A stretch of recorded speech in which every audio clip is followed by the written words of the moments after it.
In our last video, we talked about how the cell creates an RNA copy of the DNA through the process of transcription.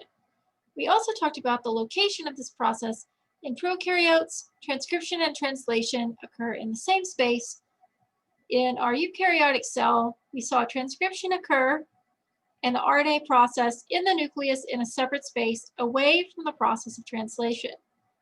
In this next video, we're going to cover and review translation and what happens to the messenger RNA after we eject it out of the nucleus through the nuclear pore. So the first thing that we'll need to do is talk a little bit more about the system that we'll be working with. So in all messenger RNAs, we're going to be reading these in units of 3 nucleotides. So if this was our original DNA strand, which came from apparently gene 1 here, okay, you can see that we've used actually the top strand as our template strand. It's labeled here. We have a complementary messenger RNA copy here. Okay, you can see how it pairs. And it's almost identical to the non-template strand, except for the inclusion of uracils instead of thymines. Okay, so to understand translation, which is literally going to be just the process of translating between a nucleic acid code to an amino acid code, okay, to do this, we're going to need to know how to read this messenger RNA to understand how the ribosome can do this, okay? So the ribosome, of course, will read our messenger RNA in groups of 3 nucleotides at a time. So this will be referred to as a codon, okay? So these are our 3 nucleotide codons that will help us specify particular amino acids. So on this next slide, what we're going to be talking about is really just the kind of anatomy of the genetic code. So you guys will also get some practice using diagrams like this to do some of your own translation, okay? But the genetic code is really referring to the idea that we can look at these codons that are formed in our messenger RNA and we can tell what protein is made from it. So that's the code, okay? And it was determined that 61 of the possible 64 codons that we can have, so you can count them if you want to, but there are 64 codons here, okay, will specify amino acids, okay? So amino acids are going to make up our proteins, all right? So 61 of those are going to make up actual amino acids, where our AUG is going to code for methionine, but is also used as our initiator or start codon.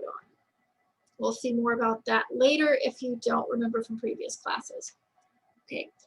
The 3 codons that don't specify amino acids specify a stop signal, okay? And our codons in our messenger RNA, just like everything else, are read from 5' to 3'. Okay, so we know a few things about the genetic code so far, but some important things to understand. The genetic code does have some redundancy built in.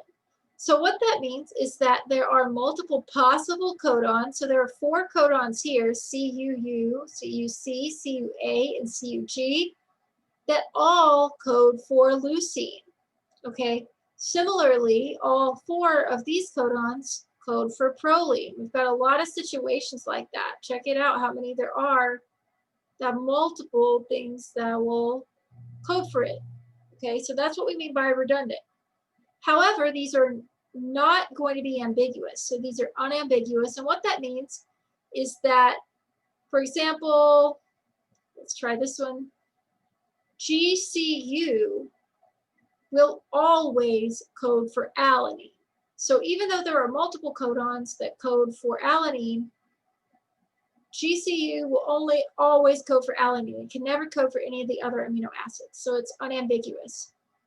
The codons don't overlap, as we saw on the previous slide.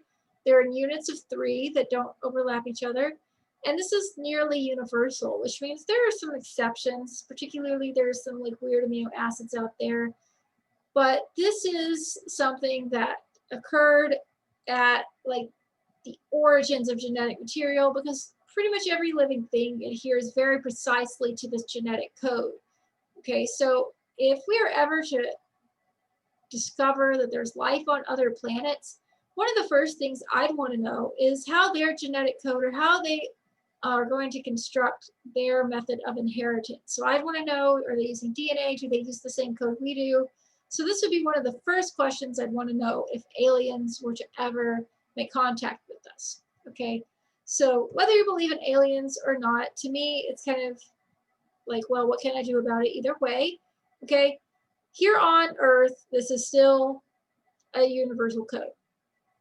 Okay, and that's a beautiful thing, because sometimes it's nice to have some stability.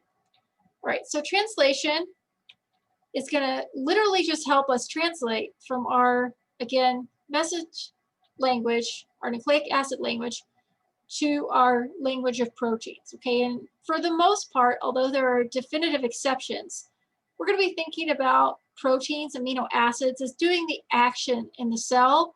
So we need to be able to translate that into a protein that can do its job. Okay, so we know that ribosomes will facilitate the creation of proteins and help us decode these mRNA codons. Okay, so we're also going to be using a different type of RNA than messenger RNA. We're going to be using something called tRNA. Okay, so tRNA stands for transfer RNAs, and these kind of, you can think about them transferring an amino acid to the new protein in a way. Okay, so they have a couple of attributes that we need to get familiar with. So they have a structure called an anticodon. This is what they look like in real life. This is what's called a cloverleaf structure that's kind of unfolded for our convenience, but this is the real version. Okay, they have something called an anticodon. And so just from the name of this, hopefully you're starting to suspect that the anticodon will be complementary to the codon. So that's going to be where we match up with the nucleic acid part of this. The other part we have to care about is the amino acid attachment site. So we're going to be attaching a specific amino acid to a tRNA. So there are going to be tRNAs that correspond to each amino acid. So there are 20, in general, 20 different transfer RNAs, one for each of the amino acids. They bind to their specific amino acid, and then we have a specific anticodon, which will help match up with the appropriate codon. All right. So something that probably you really haven't thought about before, but maybe you have, is how are tRNAs made? So how does a tRNA know what amino acid it's supposed to get? Okay, so tRNAs, for one thing, are RNAs. So that means that they are transcribed from the genome just like messenger RNAs. So the RNA part of this is transcribed from the genome. So we have genes that encode these transfer RNAs. But how do they attach to the corresponding amino acid? So the way that we're going to approach this is by having enzymes that help attach these to the specific tRNA. These enzymes are called amino-acyl tRNA. Okay, let's break that down. Amino-acyl tRNA, amino for our amino acid. The amino-acyl tRNA is a charged tRNA, or a tRNA that has an amino acid bound. So amino-acyl, we'll see that when we get to the A site in ribosomes. Well, amino-acyl is the tRNA that's got the amino acid attached to it. And then synthetase. Okay, so we're synthesizing charged tRNAs that are attached to the appropriate amino acid. Okay, so there are 20 different tRNAs, and that means that there are 20 amino-acyl tRNA synthetases. Okay, so one for each amino acid, so we're getting really specific here. So how do these work? Again, assuming there's one of these for each amino acid, here's our specific, okay, amino acid that's going to bind in the amino acid binding site. That's going to require some ATP here in a second, so that's what that ATP is doing there. Okay, So we now have a phosphorylated, that's where the ATP came in, okay? It's got the adenosine still attached. All right, and we're still going to have this amino acid attached in this amino acid binding site of this enzyme. Okay, so now we have to match it with the correct tRNA. Okay, so down here in this little pocket will be a site that biochemically will match each anticodon specifically. So the empty, uncharged tRNA, notice the anticodon, biochemically will fit into this pocket. And then once it's there, this enzyme will attach our amino acid to this tRNA. So it's specific. This pocket specifies the amino acid, so you will not get an incorrect amino acid binding here. And this pocket down here will help specify the actual anticodon, so you won't get the incorrect tRNA. They're paired correctly together, and then this bond is created. The charged or amino acyl tRNA is released and ready to go. So most of the stuff we're doing in transcription and translation, chapter 17 is review, but this would be one of the things that might be new for you. Okay, so this is just how we end up attaching the correct amino acid to the correct tRNA without fail each time. So let's now take a look at how a ribosome is actually composed. Okay, so ribosomes are going to provide a site for our tRNA and our mRNA to kind of join together, to base pair together, and it's going to also catalyze the formation of those peptide bonds between amino acids. Okay, so we can see the structure here. We have the large subunit, which we've talked about in chapter 6, the small subunit, which we talked about again in chapter 6. We're going to have an E site, which is the exit site, the P site, which is the peptidyl tRNA binding site. Okay, so that's going to be the one that's holding a growing peptide chain, so the growing protein.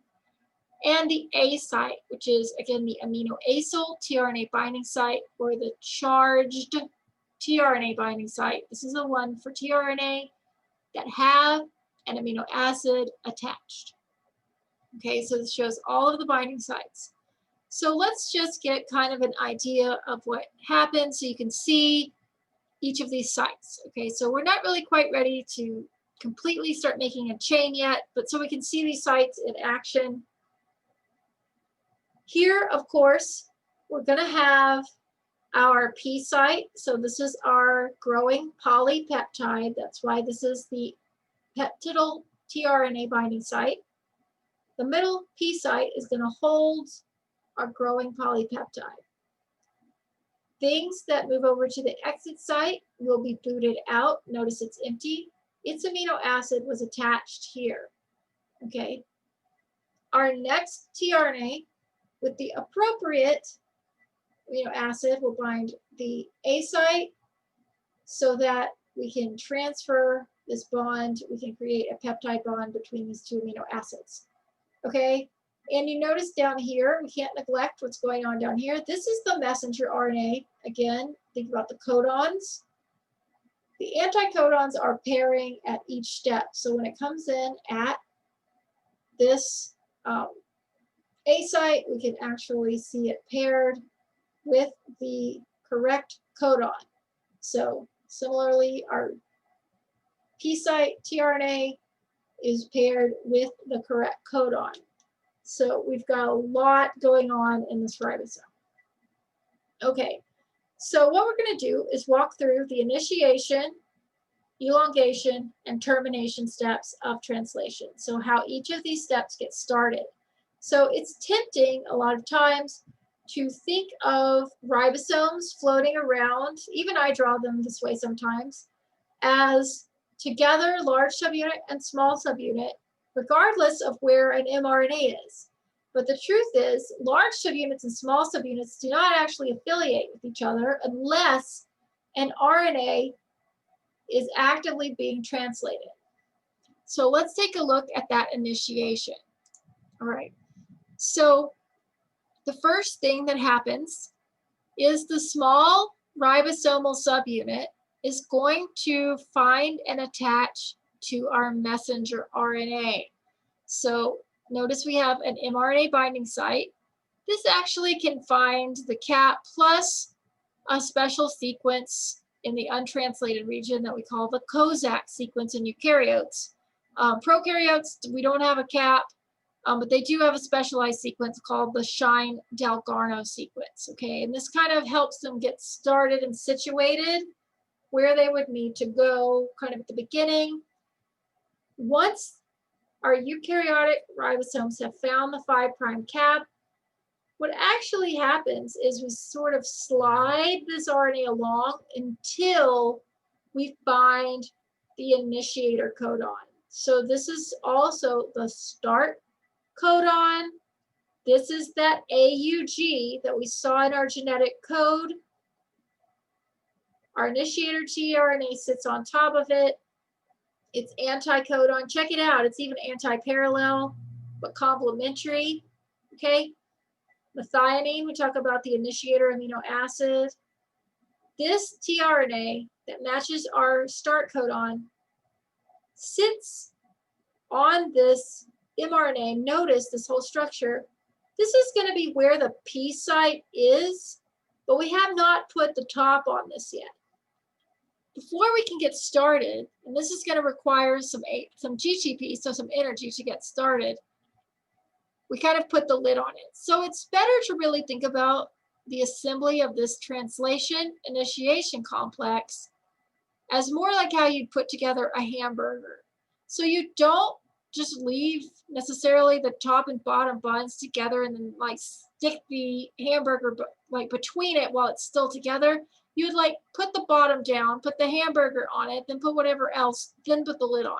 So kind of think about it how you would assemble something like that. Okay, and notice when the lid goes on, the large subunit goes on, that situates our initiator codon right in the P site. Okay, so we're right there ready to go to bring in new tRNAs. Okay, so we've initiated this, ready to start making those peptide bonds. Okay, so here we are looking at the process of elongation. Okay, so we're going to be elongating the polypeptide chain. That's what's being elongated. So here, our tRNAs, we're going to drop a new one that matches this codon into the A site. Okay, that requires some GTP. Okay, that's weird, but it actually requires some energy, some GTP to line these up correctly. Okay, that's a messed up thing because you don't expect the GTP to be used at that step, but it's used to match up the anticodon and the codon with more accuracy. Okay, and once a charged tRNA is in the A site, it is favorable, energetically favorable, to transfer this bond to create a peptide bond between this amino acid that's the circle with this diamond looking square amino acid. Okay, so we've now transferred the bond that was here. We're now going to have a peptide bond hanging out here. Okay, so that whole thing, this is just like you have this polypeptide chain and you hand it to your friend. Okay, that's what's happened. You've handed it, you've done your part, so now you're ready to be done. Okay. The next part of this is called translocation. So what happens is this entire structure is going to move over. Okay, the whole thing. Imagine the ribosome itself as being kind of stationary, and the mRNA and the amino acid chain, tRNA and the empty tRNA, everything will just move over one click. That puts our empty guy in the E site where it can exit. That moves our tRNA holding, our peptidyl tRNA that's holding the chain to the P site and frees up the A site for a new amino acid to go in. Okay, So this continues, and that process of translocation requires GTP. So you can start to see it required some ATP to do transcription. It requires GTP to translate these proteins every time. So you can see why a cell may want to turn off transcription or translation when we don't need what's there, okay? Even if it's not going to hurt anything for these proteins to be there, we're using up energy that the cell could have otherwise conserved. So that's one of the reasons we need to think about turning things on and off as needed. And you see an example of this when you get to the pre-lab for next week, where you look at the lac operon. Okay, so now once we continue this enough and we've grown this peptide chain until it's ready to be finished, we will get to the step of termination. Okay, so termination is actually really interesting. So the way we know to terminate a translation event is when we get to a stop codon. So in the genetic code, again, there were 3 codons, and you don't have to memorize them. You'll always get the genetic code. But the 3 that you'll see here are UAG, which is my favorite, UAA, and UGA. Okay, so when we get to a codon that says one of those 3 things, what happens is there's not actually a tRNA for that. Okay, so there's not a tRNA for that sequence of codon. Instead, what will bind there is a release factor. Okay, so it's a release factor. It's a different type of protein. Okay, so what's interesting is what will happen is this tRNA will try to hand this peptide chain over to the next tRNA, that peptide bond like it did previously, but there's nothing there to catch it. So it's like, here you go, but this release factor drops the ball, which means that this protein is going to be released into the cytosol or into the ER, depending on where it was translated. Okay, so it's going to be released wherever it's going. Okay, and what happens next requires energy, because we're basically going to blow apart this ribosome. Okay, so we require some GTP, and we explode this ribosome. This messenger RNA is freed up. Multiple ribosomes can be on this RNA at once. Again, we talked about stability in the last video with the poly A tail. Okay, so as long as this RNA hangs around, many ribosomes can be translating this at the same time, and they can just go back and continue to translate it. Okay, so they don't know that they've already translated it once. They're just ribosomes. They can go back and do it again. Okay, so we release these 2 components, the large and small subunit. They don't even have to pair together again. This one can find a different large subunit or a different small subunit. Okay, and we've terminated translation. So to me, this is really interesting to learn about, because even though I understood there were stop codons, it didn't really occur to me the interesting chemistry of what's happening here, trying to hand this bond to the next guy, and that guy drops the ball, much like everything I've done since pretty much March of 2020. Okay, so then we explode our complex using GTP. Okay, so the ribosome dissociates, everything goes back kind of out for free use again, and the proteins are released. So that's our termination. Okay, in chapter 18, we'll be talking more about how the cell regulates these proteins, how it can like regulate them being on or off, or where they are available in the cell. So we'll be talking about regulating gene expression not only at the DNA and the RNA level, but also at the protein level too.